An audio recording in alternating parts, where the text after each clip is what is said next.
আপনার মোবাইল ফোনে ব্যবহৃত ছোট্ট এই সিম কার্ডটি একটা সেটিং আপনি যদি লক করে না দেন, সেক্ষেত্রে এটা আপনার জন্য কাল হয়ে থাকতে পারে।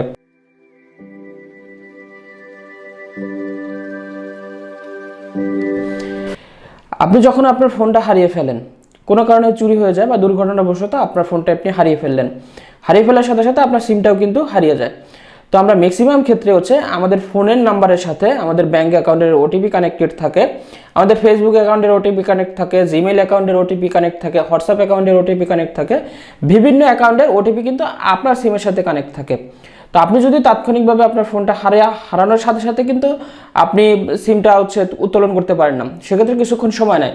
এইটুকু সময়ের ভিতরে যদি আপনার যে চোর বা স্ক্যামার বা কোনো হ্যাকার যদি আপনার ফোনের সিমটি অন্য কোনো ডিভাইসের সাথে কানেক্ট করে এইসব জিনিসগুলো রিসেট করে দেয়, সেক্ষেত্রে কিন্তু আপনার মূল্যবান অনেক জিনিস আপনি হারাতে পারেন, অথবা আপনি কোনো স্ক্যামের শিকার হতে পারেন।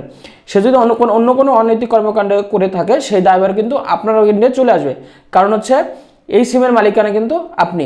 তো সেক্ষেত্রে আপনি সেটিংটা যদি লক করে দেন, আপনার ফোন থেকে আপনি একটা সেটিং লক করে দেবেন, যে লকের মাধ্যমে আপনার ফোনের ডিভাইস থেকে যদি সিমটা খুলে অন্য কোনো ডিভাইসে কানেক্ট করে, সেক্ষেত্রে সেই স্ক্যামার বা চোর আপনার সিমটি ইউজ করতে পারবে না।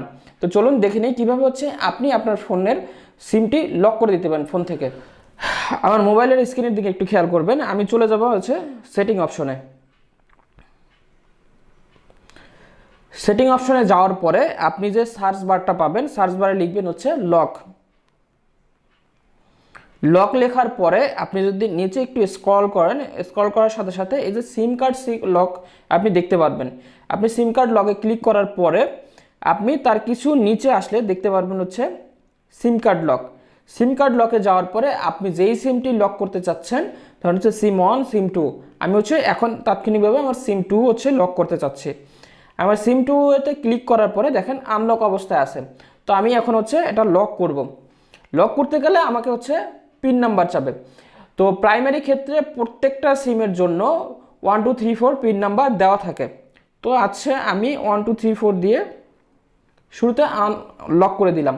এখন চেঞ্জ পিনে গিয়ে আমি আমার পিন নাম্বারটি চেঞ্জ করে দিব। শুরুতে আপনার কারেন্ট পিন নাম্বারটা দিবেন। কারেন্ট পিন নাম্বারটা দেওয়ার পরে এখন আপনি যেই পিন নাম্বারটা আপনি লিখতে চাচ্ছেন, যেই পিন নাম্বারটা আপনি দিতে যাচ্ছেন, সেই পিন নাম্বারটা টাইপ করবেন। অবশ্যই পিন নাম্বারটা কোথাও নোট করে রাখবেন, নয়তো পরবর্তীতে আপনি ব্যবহার করতে পারবেন না। তো আমি আমার পিন নাম্বারটা চেঞ্জ করে দিলাম। এখন আমার সিমটি এখানে দেখেন লক শো করতেছে। এখন যদি আপনার এই ফোনটি হারিয়েও যায়, সেক্ষেত্রে এই সিমটি সিম কার্ড ট্রে থেকে খুলে অন্য কোনো ডিভাইসে কেউ ব্যবহার করতে পারবে না। ব্যবহার করার ক্ষেত্রে আপনি যে পিন নাম্বারটি সেট করে দিয়েছেন, সেই পিন নাম্বারটা ওনাকে দিতে হবে।